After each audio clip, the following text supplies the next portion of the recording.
congratulations on the movie. Thank you. Why? Did I get an Oscar? You could. Did I win? You could for this performance. I'm Oscar eligible. Yes. Absolutely. Huh. In the movie, you played the straight guy. Yes. Well, there's all this chaos and craziness going on around you. How challenging was that for you? That was the only quote-unquote difficult part about playing this role, is that, yeah, I'm the guy that's supposed to go, hey, all you crazy people, there is something nuts going on here. Can't you see it?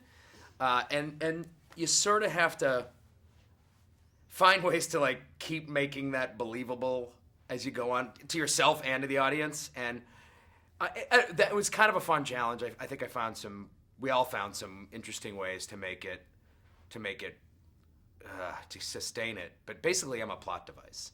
I'm like the voice of reason who's got to get us to the third act. So was there a lot of room for you to improv? Because you are playing the straight guy? Yeah. Tons of improv. The straight guy improv is very, it's tough because, that's usually the role I used to take, it seems, when I did improv. Like, because your only goal as an improv, ideally in a scene with another improviser, is to make your partner look good.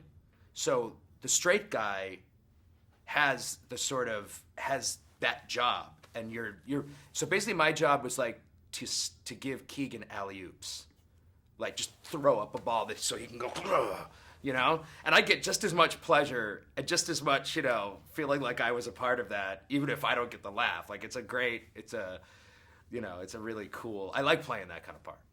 What's interesting about the movie is that people who see the trailer can assume that it's kind of a spoof movie on horror films, but it's actually not. It's a horror film that's funny.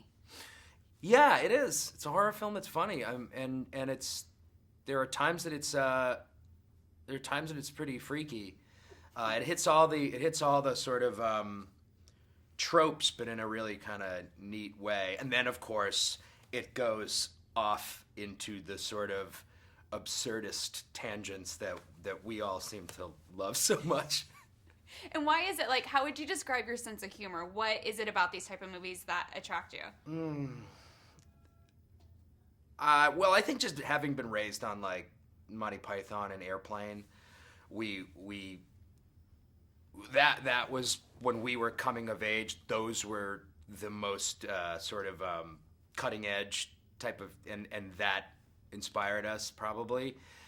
But I don't know, I just kind of like the absurd in that there's still a logic to it. Like, there still has to be a logic. Like, you create an absurd world or an absurd situation, but, like, you still have to play it by the rules that you've created in a way. And it's kind of abstract and stupid to even talk about that seriously, but it's like, it's a fun game, and to make the dumbest thing in the world sound real in a way, and to play it straight is just so satisfying to me. I can't really explain why. And last question, there's not a big studio backing this, so it seems like there's a lot more freedom for the actors and the writers and directors. Could you tell a difference on set? I always tell the difference. I don't think it matters studio-wise. I think it matters money-wise. Like, when I like doing these kind of movies where there's limited resources, because everybody feels like part of a team. We have to get this done, and we're all working. Rather than throwing money at a problem, we're throwing, like, real problem-solving energy at it, and that gets everybody on the same page, and immediately everybody is together, and it's just this was a great atmosphere because of that,